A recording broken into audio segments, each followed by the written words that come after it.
کلام مقدس پرانے عہد نامہ میں سے احبار کی کتاب اس کا 18واں باب، ممنوع جنسی افعال۔ خداوند نے موسیٰ سے کہا، بنی اسرائیل سے کہہ کہ میں خداوند تمہارا خدا ہوں، تم ملک مصر کے سے کام جس میں تم رہتے تھے نہ کرنا، اور ملک کنعان کے سے کام بھی جہاں میں تمہیں لیے جاتا ہوں نہ کرنا، اور نہ ان کی رسموں پر چلنا۔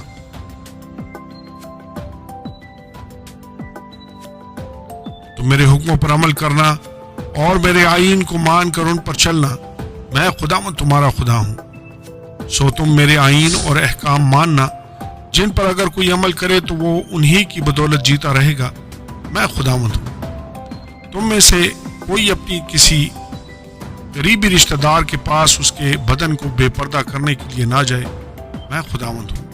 تو اپنی ماں کے بدن کو جو تیرے باپ کا بدن ہے بے پردہ نہ کرنا، کیونکہ وہ تیری ماں ہے، تو اس کے بدن کو بے پردہ نہ کرنا۔ تو اپنے باپ کی بیوی کے بدن کو بے پردہ نہ کرنا، کیونکہ وہ تیرے باپ کا بدن ہے۔ تو اپنی بہن کے بدن کو، چاہے وہ تیرے باپ کی بیٹی ہو، چاہے تیری ماں کی، اور خواہ وہ گھر میں پیدا ہوئی ہو، خواہ اور کہیں، بے پردہ نہ کرنا۔ تو اپنی پوتی یا نواسی کے بدن کو بے پردہ نہ کرنا، کیونکہ ان کا بدن تو تیرا ہی بدن ہے۔ تیرے باپ کی بیوی کی بیٹی جو تیرے باپ سے پیدا ہوئی ہے تیری بہن ہے، تو اس کے بدن کو بے پردہ نہ کر۔ تو اپنی پھوپھی کے بدن کو بے پردہ نہ کرنا، کیونکہ وہ تیرے باپ کی قریبی رشتہ دار ہے۔ تو اپنی خالہ کے بدن کو بے پردہ نہ کرنا، کیونکہ وہ تیری ماں کی قریبی رشتہ دار ہے۔ تو اپنے باپ کے بھائی کے بدن کو بے پردہ نہ کرنا، یعنی اس کی بیوی کے پاس نہ جانا، وہ تیری چچی ہے۔ تو اپنی بہو کے بدن کو بے پردہ نہ کرنا، کیونکہ وہ تیرے بیٹے کی بیوی ہے، سو تو اس کے بدن کو بے پردہ نہ کرنا۔ تو اپنی بھاوج کے بدن کو بے پردہ نہ کرنا، کیونکہ وہ تیرے بھائی کا بدن ہے۔ تو کسی عورت اور اس کی بیٹی دونوں کے بدن کو بے پردہ نہ کرنا، اور نہ تو اس عورت کی پوتی یا نواسی سے بیاہ کر کے ان میں سے کسی کے بدن کو بے پردہ کرنا، کیونکہ وہ دونوں اس عورت کی قریبی رشتہ دار ہیں، یہ بڑی خباثت ہے۔ تو اپنی سالی سے بیاہ کر کے اسے اپنی بیوی کی سوکن نہ بنانا کہ دوسرے کے جیتے جی اس کے بدن کو بھی بے پردہ کرے۔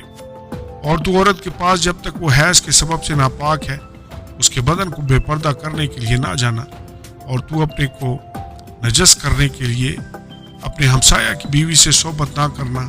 تو اپنی اولاد میں سے کسی کو مولک کی خاطر آگ میں سے گزارنے کے لیے نہ دینا، اور نہ اپنے خدا کے نام کو ناپاک ٹھہرانا، میں خداوند ہوں۔ تو مرد کے ساتھ صحبت نہ کرنا جیسے عورت سے کرتا ہے، یہ نہایت مکروہ کام ہے۔ تو اپنے کو نجس کرنے کے لیے کسی جانور سے صحبت نہ کرنا، اور نہ کوئی عورت کسی جانور سے ہم صحبت ہونے کے لیے اس کے آگے کھڑی ہو، کیونکہ یہ اوندھی بات ہے۔ تم ان کاموں میں سے کسی میں پھنس کر آلودہ نہ ہو جانا، کیونکہ جن قوموں کو میں تمہارے آگے سے نکالتا ہوں وہ ان سب کاموں کے سبب سے آلودہ ہیں، اور ان کا ملک بھی آلودہ ہو گیا ہے۔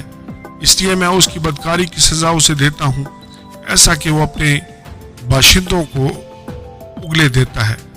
لہٰذا تم میرے آئین اور احکام کو ماننا، اور تم میں سے کوئی خواہ وہ دیسی ہو یا پردیسی جو تم میں بود و باش رکھتا ہو، ان مکروہات میں سے کسی کام کو نہ کرے، کیونکہ اس ملک کے باشندوں نے جو تم سے پہلے تھے یہ سب مکروہ کام کیے ہیں، اور ملک آلودہ ہو گیا ہے۔ سو ایسا نہ ہو کہ جس طرح اس ملک نے اس قوم کو جو تم سے پہلے وہاں تھی اگل دیا، اسی طرح تم کو بھی جب تم اسے آلودہ کرو تو اگل دے۔ کیونکہ جو ان مکروہ کاموں میں سے کسی کو کرے گا وہ اپنے لوگوں میں سے کاٹ ڈالا جائے گا۔ اس لیے میری شریعت کو ماننا، یہ مکروہ رسمیں جو تم سے پہلے ادا کی جاتی تھی، ان میں سے کسی کو عمل میں نہ لانا، اور ان میں پھنس کر آلودہ نہ ہو جانا، میں خداوند تمہارا خدا ہوں۔ آمین اور آمین۔